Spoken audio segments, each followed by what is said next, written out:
something floating. I'm not going crazy. Okay, good morning. We will call the meeting to order. Please stand for the Pledge of Allegiance.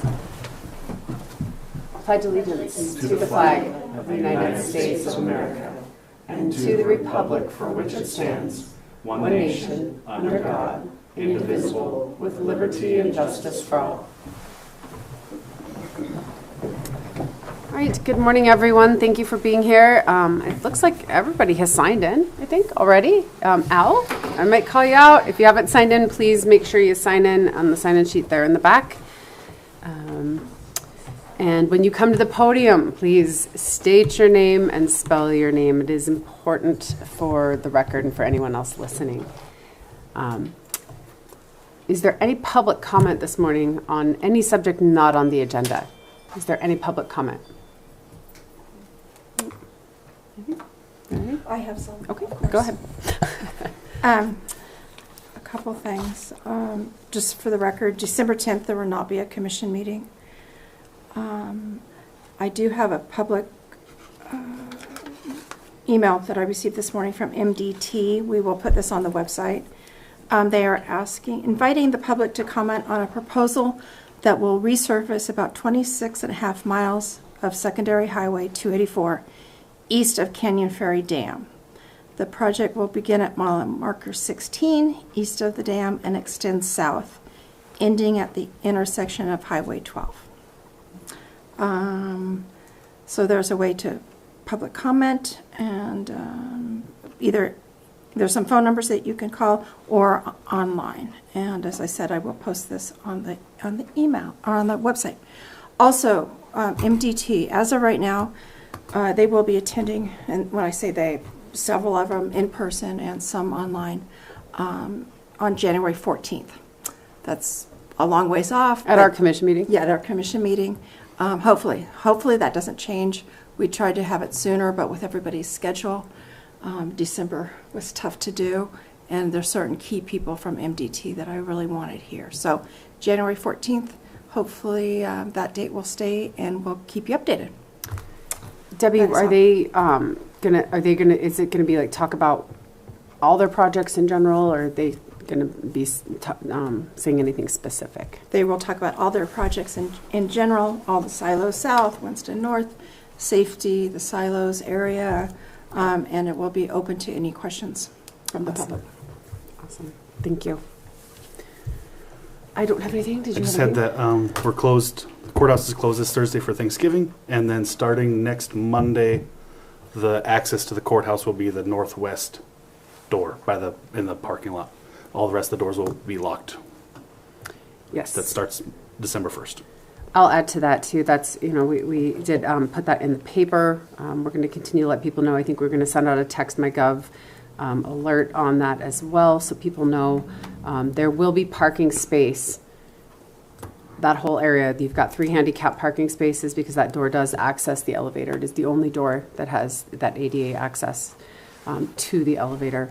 There will be other spaces reserved for courthouse customers, anyone coming in or out. And again, this is due to just several security assessments we've had in the courthouse. So one entry is one of the best things we can do, and it is a high recommendation.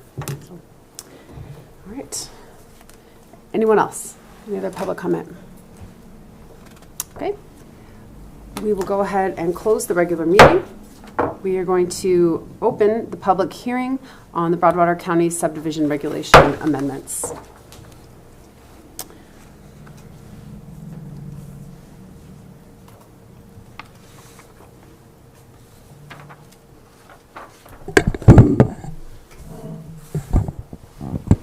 Okay, Director Brown, would you like to come up, please? I'll let you kick us off. Absolutely. Good morning, commissioners. Happy Monday. Here to present the proposed edits, to the Broadwater County subdivision regulations. This collection of edits is being proposed by myself and the Broadwater County Planning Board. The Planning Board met, I'd say over the course of about 9 months, kind of back and forth. We had some proposed edits loaded up and ready to present, if you will. We were just waiting, I say we, I'm not a board member, but myself and the planning board were waiting for legislative action to take place.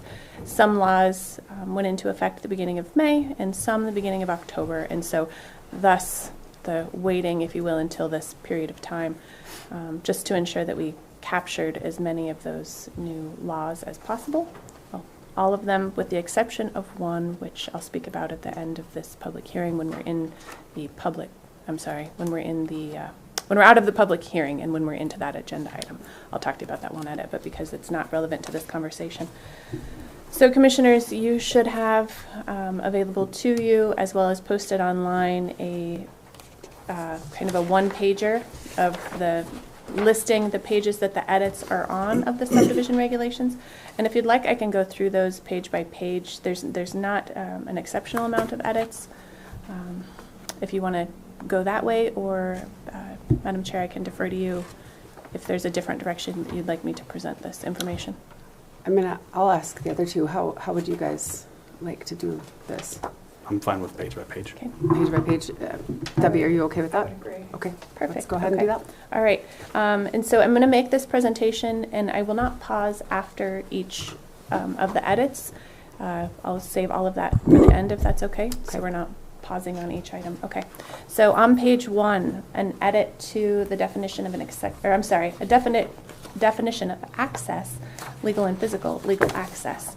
So the proposed amendment will read, legal access exists when the subdivision abuts a public street or road under the jurisdiction of the city, the county, or the state, or when the subdivider has obtained documented easements or written easements across all intervening properties from a public road to each lot in the subdivision. The next edit is for a definition on accessory dwelling units, ADUs. A self-contained residential unit located on the same parcel as a single-family dwelling. It may be attached, detached, or internal to the primary residence and must include independent cooking, sleeping, and sanitation facilities. I do want to note that was taken from the new law, so that was not a new definition we made up. Next edit is on page 17 to item 1J4, variance procedure. I'm not going to read the whole paragraph, but a sentence is being added that states, if a variance is denied by the governing body, the application can go back to the planning board and be considered new information, considered as new information. The reason for that edit now, if a variance is denied, the project is dead. The applicant has to decide whether or not they want to resubmit and start all the way over from the beginning. So this just gives them kind of a backward path, if you will, if the variance is denied, because as you commissioners know, but for the public's benefit, variance is not considered by staff or the planning board.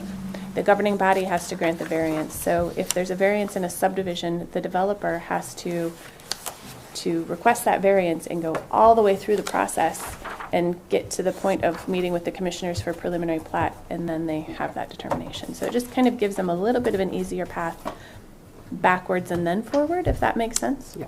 Absolutely. And I'm sorry, I skipped over one of the proposed edits on sub-item B regarding hardships. So removing a statement that says personal or financial hardship is to be removed, because as we know, hardships typically are for financial reasons. If something is too cost prohibitive, the developer would like maybe to have that as a consideration. Can I ask, what is self-imposed when we're referring to a hardship? What do we mean by that? Let me think of a scenario where a self-imposed hardship. I can't think of one right now, but something where it's the developer or the subdivider's own doing, so not something that is being placed on them. Okay, something that's not being required. Yeah. I'm sorry, I can't think. I'll continue to think on this, and if I come up with a good example, I'll give it to you. But essentially, self-imposed would be something that they have control over, right? If it's self-imposed, you have control on whether or not you want to impose that hardship on yourself. Okay. And That was I'm not a going to great interrupt answer, you but- real quick. yeah. I just want to remind anybody that's just came in the door in the past 5 minutes or so, please make sure you sign in. Ed. The sign-in sheet's right there at the back, on the little shelf back there. Thank you. All right, moving on. The next edits are on page 22. To add a table of contents. The reason this is being added, the list of items that are in a preliminary plat submittal are listed 3 times in our Broadwater County subdivision regulations, and this did not conform with the other 2 lists. So it's basically just to make sure that all 3 lists are identical. And in that same category, removing proposed covenants for the subdivision. And that is because we don't want to. We are not a party to covenants. Okay. Moving on to page 23. This is a new item, and this has been added to all of the lists. So item number 17, a fire plan created in coordination with the Fire Protection Authority having jurisdiction. So this essentially will require that a fire plan is submitted in the preliminary plat application. Currently, we have it as a condition of approval. So once a subdivision receives preliminary plat, this allows myself, the planning board, the public, you commissioners to see that fire plan before they even receive preliminary plat approval. And then just a renumbering of item number 27, and then adding item number 28, a community impact report. Previously, we we did lump in an environmental assessment, summary of probable impacts, and a community impact report to be one item. And really, we have them as 3 separate supplements for a reason. So they need to be 3 separate items included in the preliminary plat application. Next edit begins on page 81.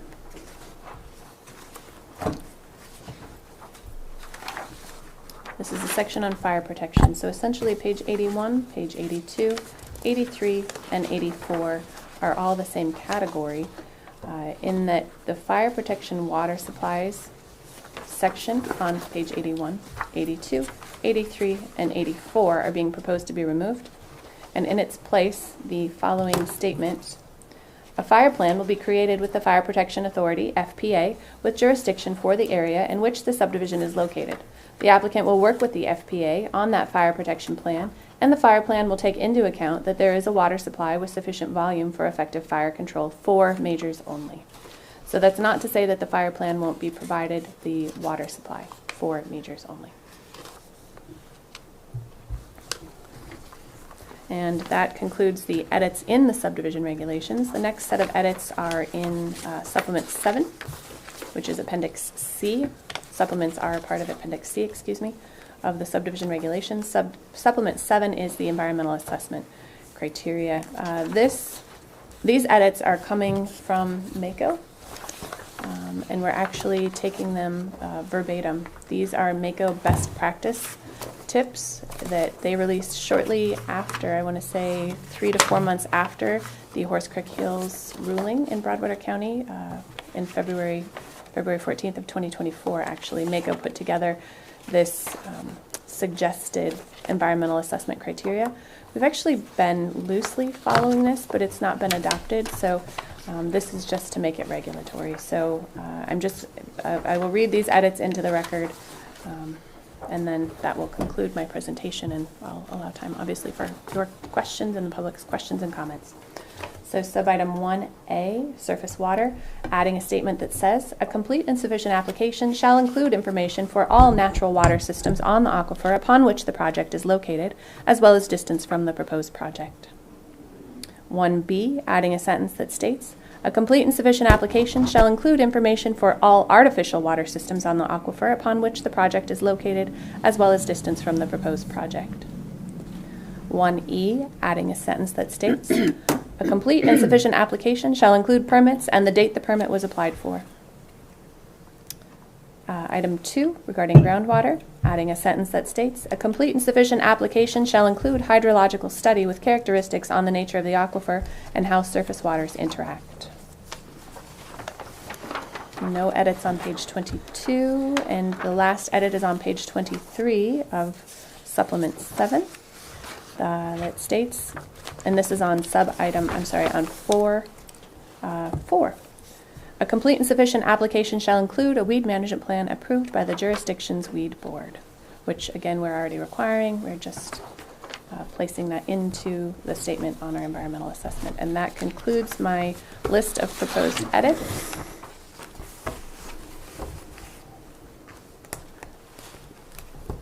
Do you have direct questions of me now, or would you prefer I sit and allow the public to comment first?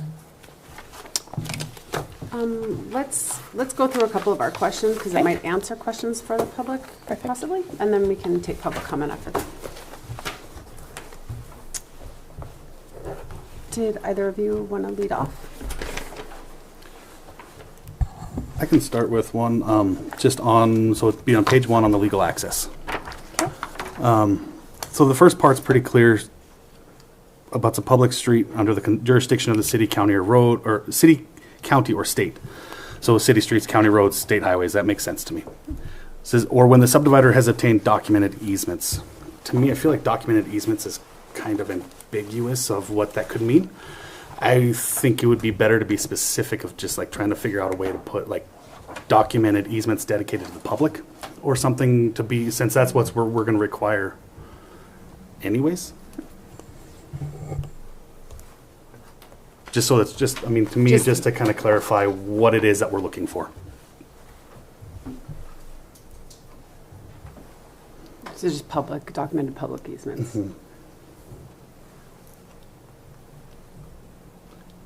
Unless there's some other documented easement that I'm not thinking of, but I can't wrap my head around anything that would be a documented easement that would allow access that wouldn't be public. Mm-hmm. And then it clarifies after that if it's not, then you have to get written easements from all the landowners from the public road to the subdivision. So that makes sense anyway. So So you just could add in public there. yeah, just to clarify.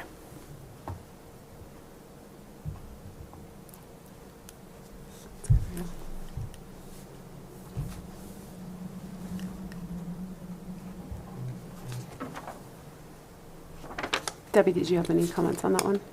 Not on that one, no. I had a question, I guess, or a thought on number 2 on that same, on page 1, for the accessory dwelling unit. Did we need to say anything about the size? Because I know the definition in the law, which the law does not apply to us because we don't have zoning, but at the same time, using, just for consistency's sake, didn't they say it has to be less, the size has to be less than the primary dwelling? I didn't know if we needed to mention anything about that. Madam Chair, the new law that went into effect October 1st does state that the ADU must be smaller than the primary residence.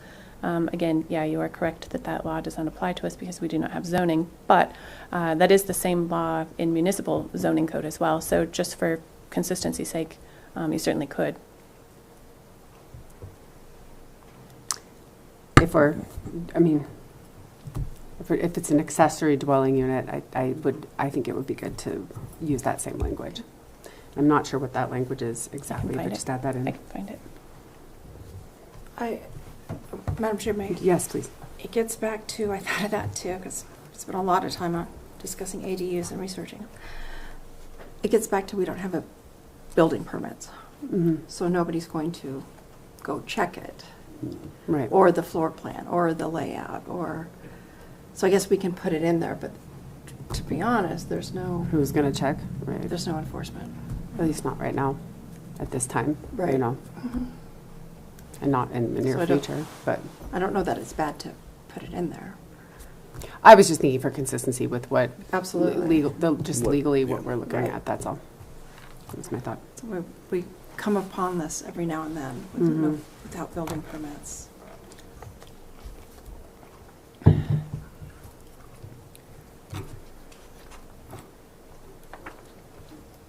And that's a whole discussion in and of itself, too.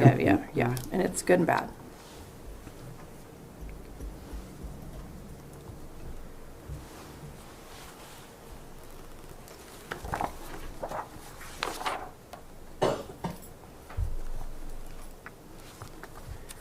Do you have any other ones? I didn't have anything else on that page.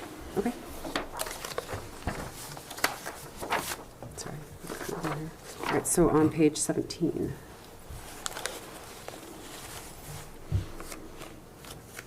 Did you don't have review? anything on those. No. Okay. Debbie, nothing? No. Okay. Page 22. Nothing. That's just formatting. My only thought on that one was with the covenants, I think it's good because I know we keep running into covenants. We're saying like, we're not part of the covenants. We don't want to deal with covenants.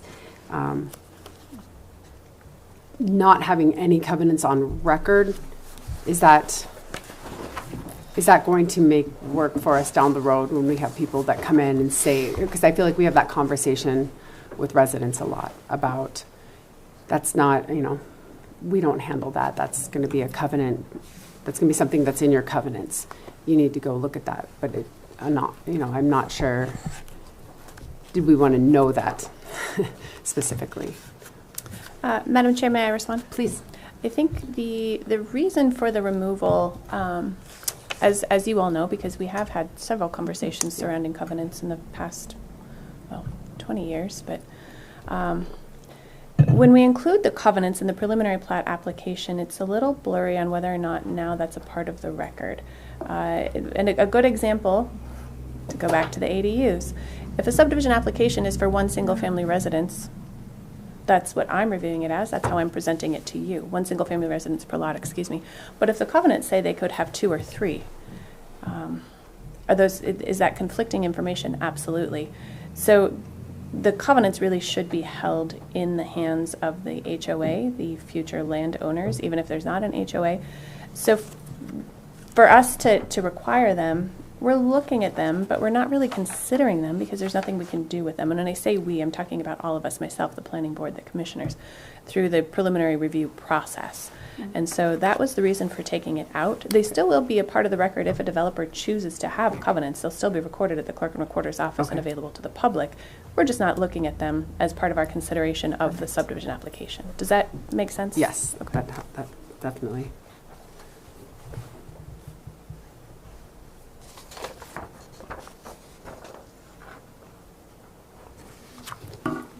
Okay, did anyone have anything on 23?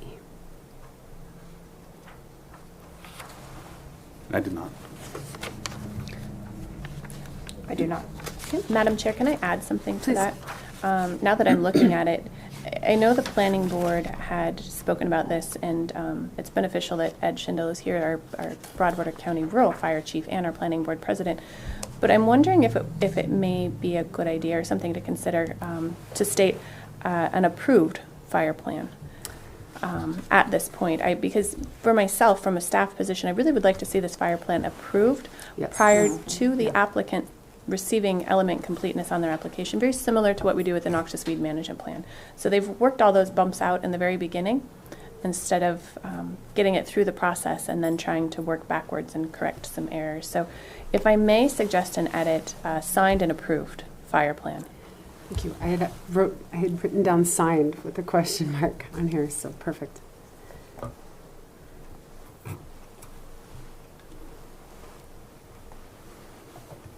And if I may elaborate on that, since we do have some properties in Broadwater County that are under the jurisdiction of the Three Forks Volunteer Fire Department, that is a new requirement of the Three Forks Volunteer Fire Department fire regulations that the developer have an approved plan. And so I don't know whose regulations would supersede, and I'm not trying to get into that at this point to say that whether it would be the fire regulations or the subdivision regulations, but it would be beneficial if they were the same. So the Three Forks Yes. Volunteer Fire regulations do state that the fire plan would be approved before they even get preliminary Yes. plat approval. I would agree. So,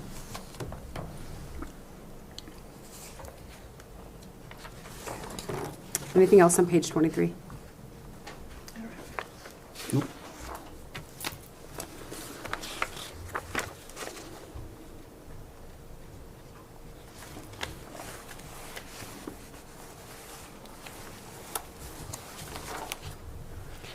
All right, page 81. Either of you? Anyone? No. I like how we're changing this back and putting it back with the fire department. I mean, that's what makes sense to me. They're the Yeah. experts in fire, not me. Yeah, 1,000%. I'm. And like you said, just to Yeah. have them so that our regs aren't conflicting with Three Forks regs and which one would go, yeah, I think that it just eliminates a lot of confusion and puts it with the experts, so Yes. I like it. And I think, Ed, I'm assuming you feel better knowing that part of the approval process, they have to have that signed and approved fire plan. That would be in there prior, okay. My only thing I saw in that definition, I think it's great, it was, we say for majors only, do we need to add and subsequent minors, since our subsequent minors are treated as majors? Good idea.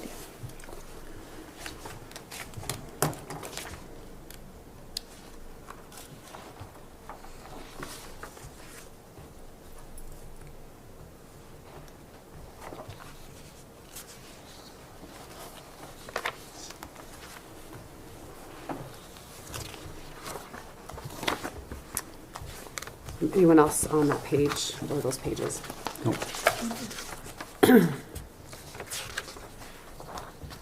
I did not have anything on the environmental assessment. Did either of you have anything on that?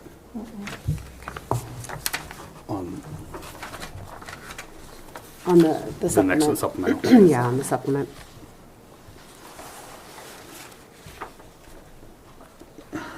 I guess my question, and I don't know enough about water, so maybe I shouldn't even ask the question, but I'm going to.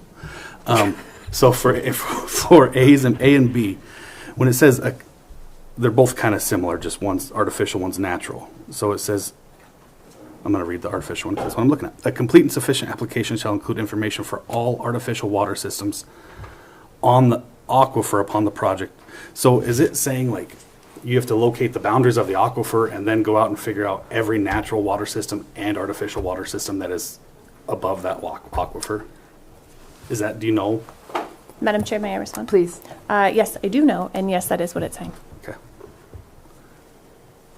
That just seems, I mean, because the aquifers are not small. That just seems like maybe it's not. Maybe that's a reasonable ask, but that seems like a pretty tough ask. But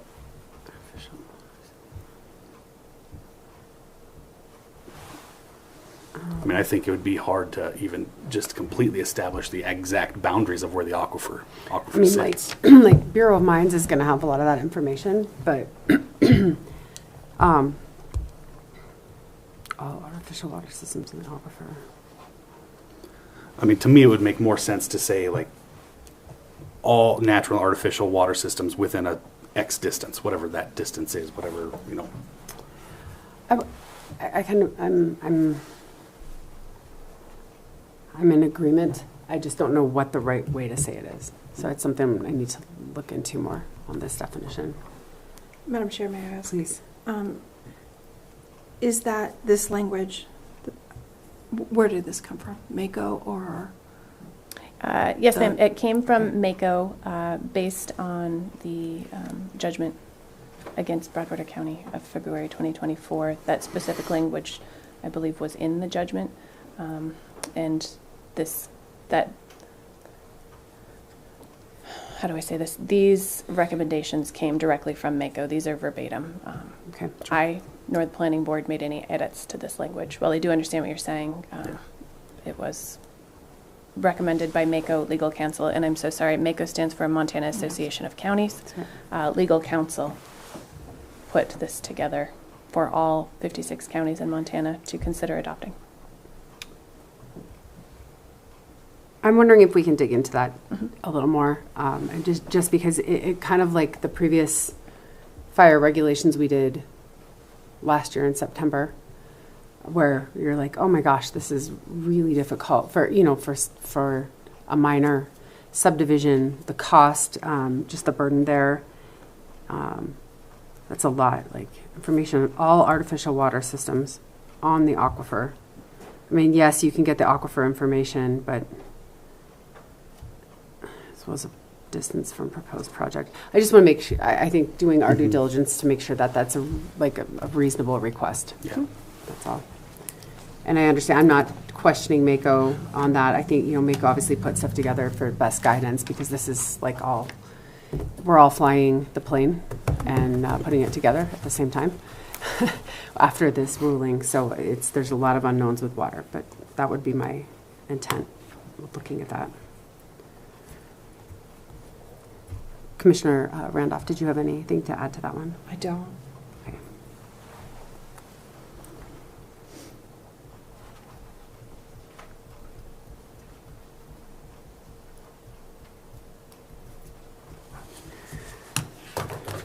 I didn't have anything else on there.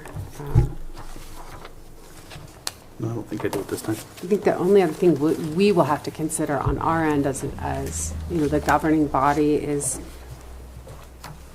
what, in what we get from that data, what that's the summary of that data is, or how it is read, or what the engineers tell us after they assess everything, is how are we making our decision? You know, there's water, there's not, no, we can't approve it based on water. At least now we have more facts after a study, but we have to work on what we're going to be looking at and what we need. So, okay, I didn't have anything else. Let's, we can have the public. Any comments from the public regarding any of these pages and proposed edits for the subdivision regulations? Are there any comments? Ed, got nothing? Come on up. Ed Schindoll, Shindoll, Fire Chief for Broadwater Rural Fire District. Yeah, we went through these fire regulations quite thoroughly, trying to figure out what to do, and then when we heard or got the resolution from Three Forks, and they had some stuff that we didn't like, so we thought, well, let's make it generic in the subdivision so it has to go to the Fire Protection Association or having jurisdiction. And we made it a lot simpler that way, and then each district can figure out what they want for the buildings. So, yeah, this water is going to be a rough one. So, I've always stated that you can't just keep putting straws in there; it's all going to disappear sooner or later. So, it's going to be tough. So, that's about all I got. Thanks. All right, thank you. Anybody else? Any other public comment? Good morning. Bernadette Swenson, Swenson. I just had a few comments. The first one, in the order of the supplements within a application, I have one suggestion, that we move the table of contents to item 1. When I put these together, it's always awkward that there's the application and then the table of contents. Okay. So, I mean, it's just minor and no big deal, but it's like, I don't know, table of contents always seems to be the first item you look at. So that would be just one suggestion. And I think I seen on the new, they were reloaded, but the numbers within the directory table of in the table of contents of the regulations, the numberings were all kind of wacky, but I think those got fixed when I seen it today.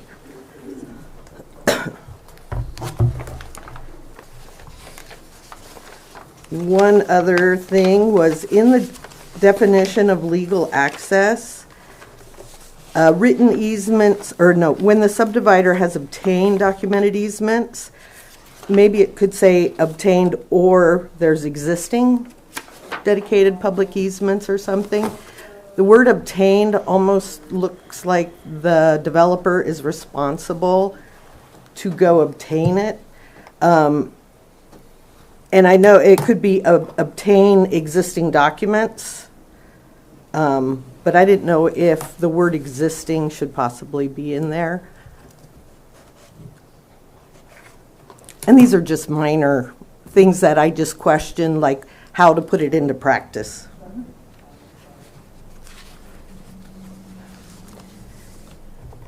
And then my only other, one other, in the fire, it says that you'll work with the fire company. Let's see. The fire plan will take into account that there is a water supply with sufficient volume for effective fire control. I didn't know if we wanted to add that there is a water supply if required. You know, if a subdivision is right next to a subdivision with a water requirement, maybe the fire department won't require an additional one. So I didn't know if required or if that'll just be worked into the fire plan. But that'd be up for Ed to decide. And then my last comment on the EA with the all natural waters and man-made waters on an aquifer. Aquifers, of course, are not totally specific, and I don't know enough about water to get into this, but I did call up some aquifer maps on the websites, and one of the main aquifers here that would be in Broadwater County goes from like the east side of, or the west side of the lake and almost down to Three Forks and then a little west of Three Forks. So if you were to list every body of water natural and man-made all the way from here to Three Forks, that would be a lot of documentation. So just food for thought. And those are my only comments. Thank you, Bernadette. Thank you. Is there any other public comment? No. Okay. Any other public comment? Nothing? Okay. We will go ahead and close the hearing, and we will reopen the regular meeting. So, of course, first thing, discussion decision, Nicole Brown, Community Development and Planning Director, Broadwater County Subdivision Regulation Amendments.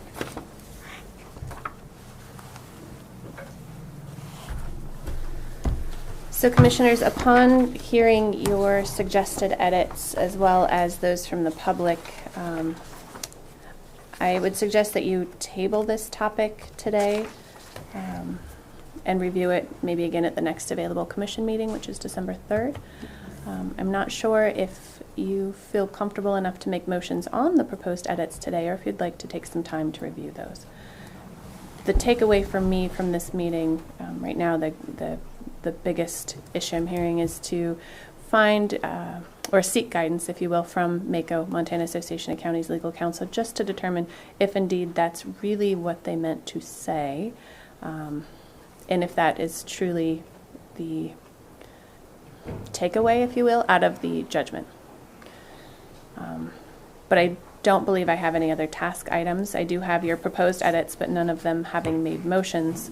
I won't be making those edits unless you choose to make motions on any of those today. Then I'll make those edits for the next meeting. I did not feel like we needed to make any motions today. We can kind of hang with what we have. However, if one of you feels different, please. Madam Chair, I would like to table this till December 3rd so we can look at it as a whole again. And we may come up with more issues, but certainly there are some that need to be researched. So that would be my preference. Okay. I agree. Yep. And I feel like it's good to have comment another week for sure. Gives everybody time. Yeah, December 3rd. All right, so just, if I may, Madam Chair, I'm sorry. Yes, that's great. Just to clarify, I will not be making any additional edits, so for the public's consideration as well as yours, the document online will stay as it is. There will be no edits made since no motions are made at today's meeting. They are simply suggested edits, but nothing is going to be official, so nothing is going to be edited. I will seek additional legal counsel guidance, and that's all I will prepare for you for next week. Will you have, can you, I mean, I have it written down, but it's helpful if you have, if you've tracked kind of what our suggested edits I are have as them well. written down, Okay. but without a motion, I don't feel comfortable editing Nope, the that's fine. online Just- document, I'm but just I saying do for the have them meeting. captured, absolutely. Perfect. Okay, That was great. great. All right, Thank thank you, you. Commissioners. Okay, so next up we have discussion decision. Again, Nicole Brown, Community Development and Planning Director. West Side Trails major subdivision request deviation from Broadwater County road standards. Go ahead. All right. Thank you, Commissioners. Nicole Brown, Broadwater County Community Development Director, Planner. This is an item that was tabled at last Wednesday's commission meeting where we had a discussion with the engineer and contractor on the West Side Trails development. They were seeking a deviation from the Broadwater County subdivision regulations for the material that's being used on the roads. I've done research on this. I can't say extensive because it's only been essentially 2.5 working days, but I have done research on this, and I did research it prior to that Wednesday meeting, so I should probably clarify that. I don't see a path forward in the regulations for you commissioners to grant a deviation or a variance from the subdivision regulations once a document has already received final plat approval. The only path for you to grant a variance would be for the developer to go all the way back to the beginning to seek preliminary plat approval of that phase. Because once a document has been filed, the only way to amend a filed final document is to start over. So all of that to say that's what my research has shown. But maybe you have additional research, but anyway, all of that to say I do not see that there's a path for you to grant a variance. And I have not consulted with our legal department. They were extremely busy the end of last week. They had some big things come up, and I was not able to connect with them. Okay. Thank you. Did you? I did get a chance to talk with Okay. Kevin Bratcher, our county attorney, and he said the same thing. That the only way for us to amend the conditions of approval for a filed plat is to resubmit. So that was his opinion also. Okay. So I think we can table this for today. And if we need, if this comes back up, if the subdivider should choose to go through the process again, I guess it would come back around full circle. I didn't have anything else on that. Did you want to come up? Please come on up to the podium. Hello. Thank you, Commissioners. My name is Glenn Clements, Clements. I work for Allied Engineering, and we're engineers that are working on the subdivision. I would just like to point out that we did request a deviation for Phase 3 and for Phase 4. And I realize Phase 3 has already been filed, but Phase 4 has not been filed and submitted yet, or for final plat. So I would ask that you would still consider the deviation for Phase 4. Okay, thank you. Director Brown, sorry, carrying your books.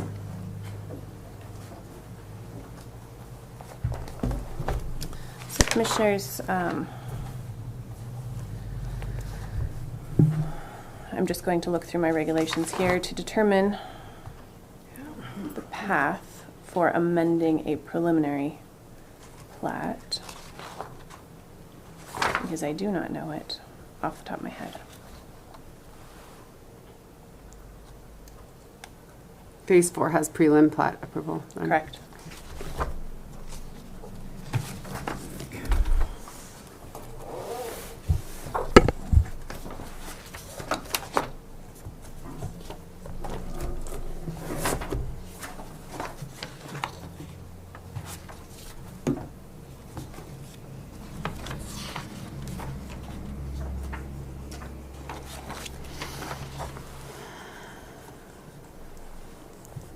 So essentially, I'm just so you know, and for the public's information, I'm looking at amending major final plats, Section 4B as in boy 1. It's on page 61. It begins on page 61 of our subdivision regulations. If the subdivision administrator, so in this context that would mean me, determines the changes are material, I may require a public hearing. If I determine that they are not material, subdivision administrator, myself, may accept the changes, notify them and the governing body would then have the authority to approve those changes. So to reflect back and see what material changes are, I don't believe that this would necessarily be a material change, but it would still be a variance request. So we're kind of double layering this, right? Like we're going to place it as a variance request to the preliminarily approved plat of Phase 4 subdivision. Material changes are the configuration or number of lots, road layout, configuration of parkland, open spaces, easement provisions, designated access, changes to the proposed use of the lot, or changes to conditions of approval. So really it's not speaking directly, although it talks about the road layout. It's not amending the road layout, it's only amending the material being used on the road. They're requesting a variance from the type of material to be used on the road. So there could be a possibility that they could seek that variance for the preliminarily approved Phase 4 West Side Trails. Go ahead. Phase 4, where, does it have final approval? No. So we wouldn't fall underneath that anyways. We would fall under amending approved preliminary plats. Oh, you're right, I'm sorry. So Yes, thank you. page 27. Yes, thank you.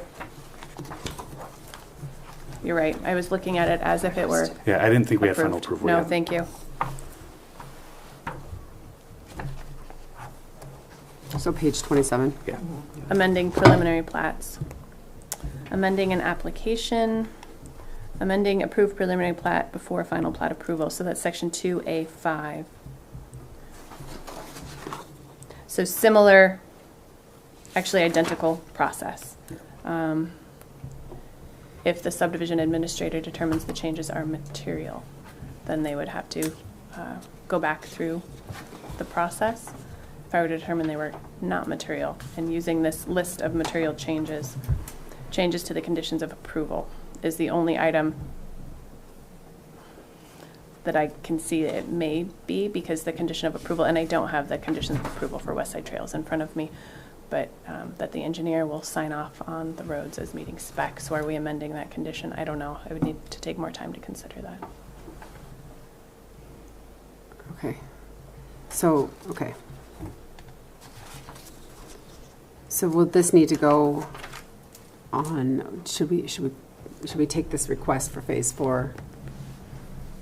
I think if they wanted to separate out the request for Phase 3 and 4, because we were looking at them as one request for Phase 3 and 4, if they wanted to turn them into two separate requests, I think maybe that would be beneficial, because they are two separate processes. So we're already saying, we need to table the Phase 3, right, has final. Correct. So really, there's no variance, there's no request at this point, there's no path forward on that. So we can't, right, am I saying that wrong? Right, but I don't know that you necessarily would be tabling it if there's no path for it, because to table would essentially mean you would revisit it. And I don't know that you will be revisiting it. So we could we could say no on Phase 3, but Phase 4, we're considering whether it's a material change. Correct. Yeah, that's an option. Just to clarify, the Phase 3, it's the fact that it's recorded, not Right. that it's got final plat. Because Right. the other one, the one that you were reading before, if it was just that it had final plat approval, we'd be okay. We could find the path forward. But the fact that it's been recorded locks us in. Correct. So- Thank you for that Thank you. clarification. Yeah. Yeah, if they had received final plat approval but didn't record the plat, Right. right, that's, yeah, the same process as amending a preliminarily approved plat, but you're right, the fact that it's already been recorded does kind of seal the deal, if you will. So I would feel comfortable making a decision on Phase 3 today, but Phase 4, do you feel like you need more time? I definitely would need more time to consider whether or not it was a material change. And I would feel more comfortable if if Mr. Clements if he's the designated representative on this portion of the project, were to submit it as two separate requests, because they are two very different requests, if you will, for Phase 3 and Phase 4. Same context, but different paths forward. Okay. So just in the interest of transparency and clarity for the public's consideration, I think it would be better if they were two separate requests.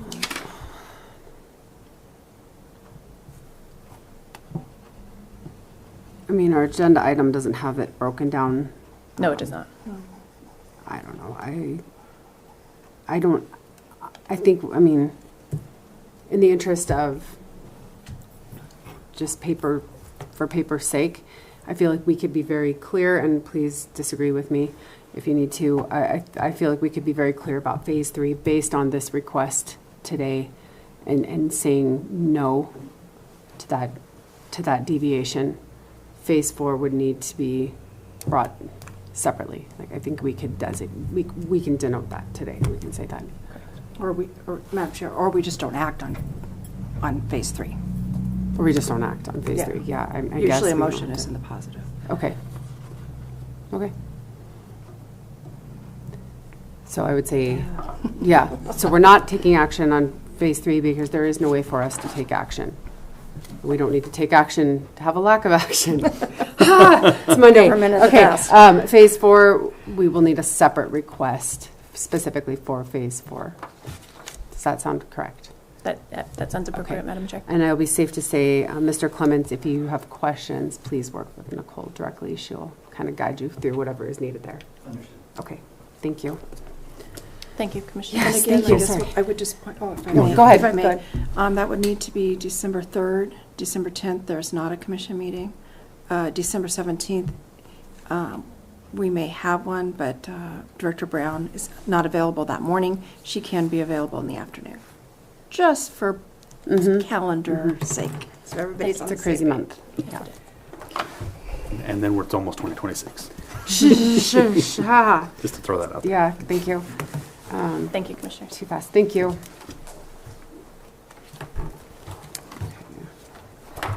Moving agendas.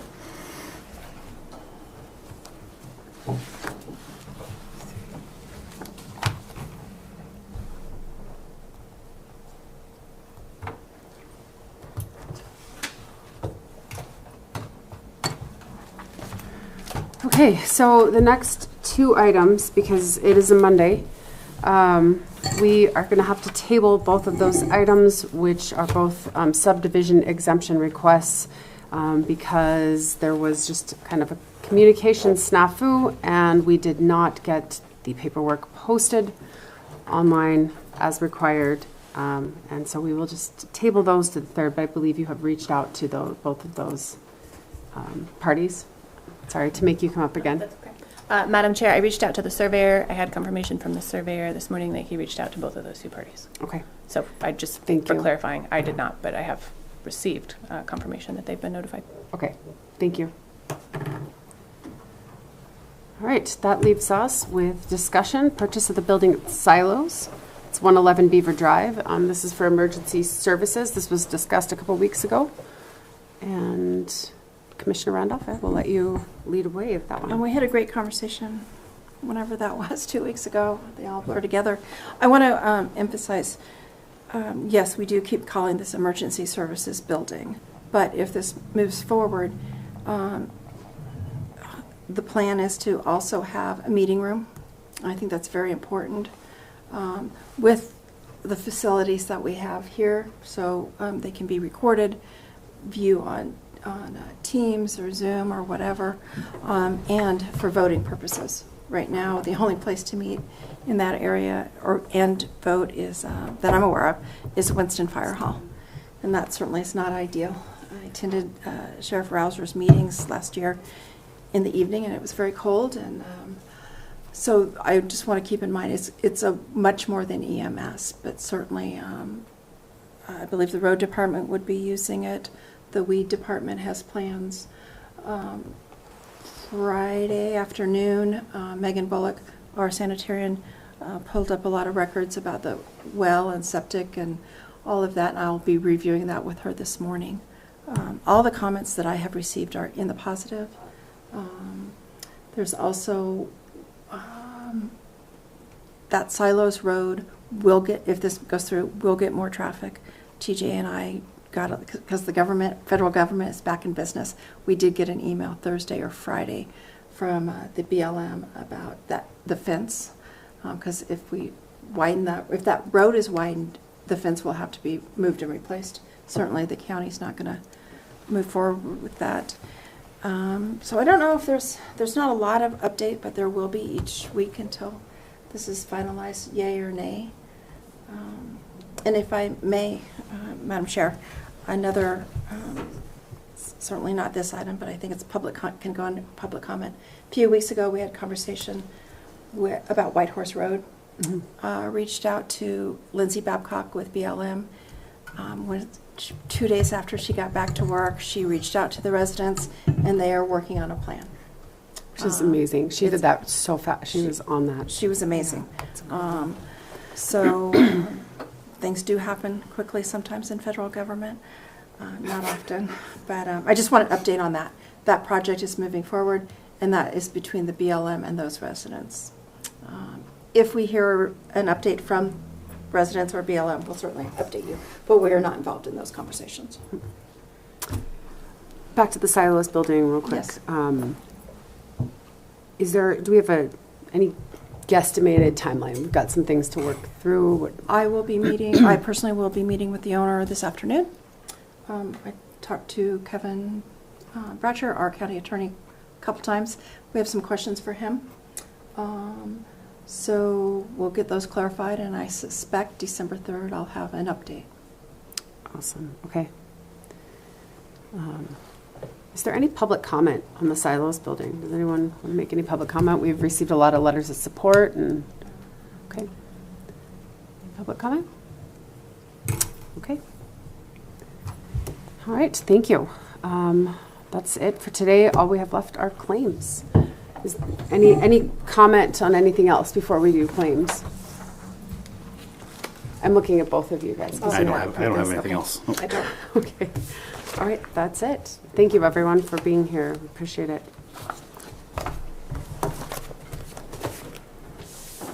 right, so we have 2 sets of claims today.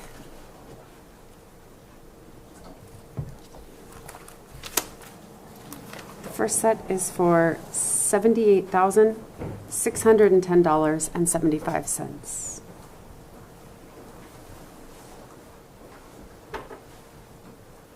Are you doing them both together? Yep. Okay. Did you guys get that? Yes.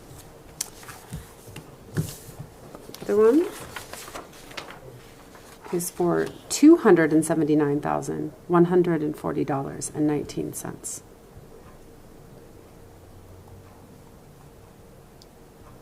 I would move to approve the claims in the set amount. I will second that. Okay, there's been a motion and a second to approve claims in the set amount. Is there any public comment? Any public comment? Okay, hearing none, all those in favor, please signify by saying aye.